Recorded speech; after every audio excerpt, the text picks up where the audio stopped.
about the fun parts of recruitment and stuff like that, the visits and all of that. But like you say, man, it's a stressful time as well. I mean, you got all these coaches hitting you up. Things I know it's a lot. It's vastly different from now than it was back then. But you got a lot of coaches hitting you up constantly. And this also as an 18, 17-year-old young man, this you tell them, these people know on life changing decisions and things like that.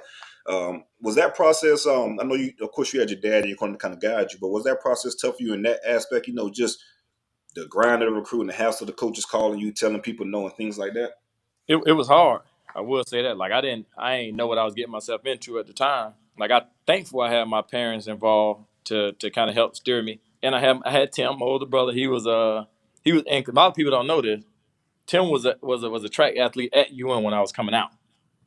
So that was low key another huge factor for me going to Miami, was to be able to go to school again with my brother. Right. Like, even though he was on the track and I was on the field, but to be able to share a campus and to go there and have that bond with him again, that was like the icing on the cake for me. So a lot of stuff I bounced off him too, like him and my mom. But one thing my pops always made sure we did was respect everybody that recruited us. He was like, man, you respect every coach. You give them all your time because they, no matter what level you think they is or what level you think you is, talk to them all, man, because these coaches rotate. You know what I mean? These coaches change schools. This coach, man, here, he may be coaching you next year. You shitting on him, and he may be your position coach at UM next year. Right. That's So, facts. Made a lot of sense. So even after I signed to Miami, I had to go back and I had to text all of the coaches, like my final six.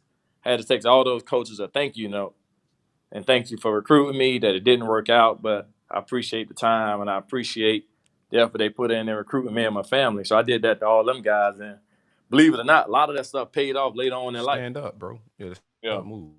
Yeah, that was good on your pops having foresight because the football world is small. Once the higher up you go, that funnel gets smaller and smaller. And before you know it, you will run right back into a guy. Man, you run back into people so quick, man. You realize that, dang, man, this dude right here, like, was insane. Like, for example, at the time, UCF was one of my final six schools, and UCF was my long shot school.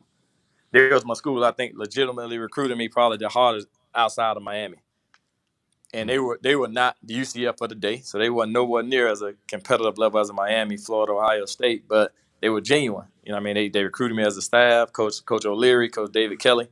Like all them dudes, they showed me a lot of love. And like I kept doing relationships and me having a relationship with certain people. Long story short, that's kind of how I ended up at FAU last year. Right. Kelly. So, I mean, Coach Kelly was here. Already. That's crazy. He was like, oh man, yeah, great family, great dude, recruited this dude. And even before then, so I'm at the Houston Texans. I'm in my fourth year in Houston. I done got drafted there. I'm in my fourth year. So we get a new coach. They fire our coach. They hire Coach Bill O'Brien. His offensive coordinator and quarterback coach is a dude named George Gotsey.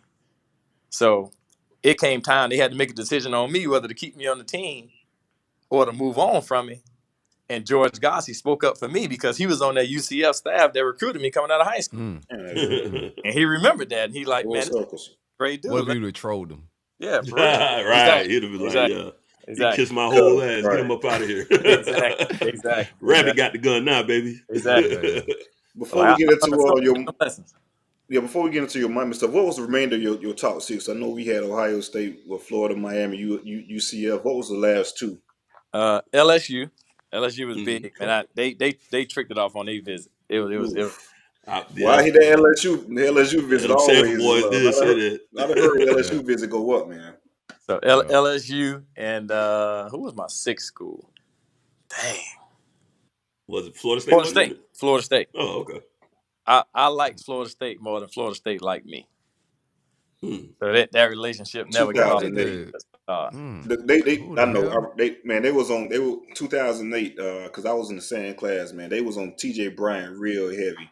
Yeah. Lincoln, right? Yeah, Lincoln. Yeah. TJ was highly recruited. Yeah, he went to USC, correct? Yeah. They was holding out for TJ real heavy, man, because he was highly recruited. He was like one of the top 5 cornerbacks in the nation. I remember it was TJ. They wanted TJ bad. I went on 3 unofficial visits to Florida State on my own dime, and they ain't looked at me twice. That's crazy, bro.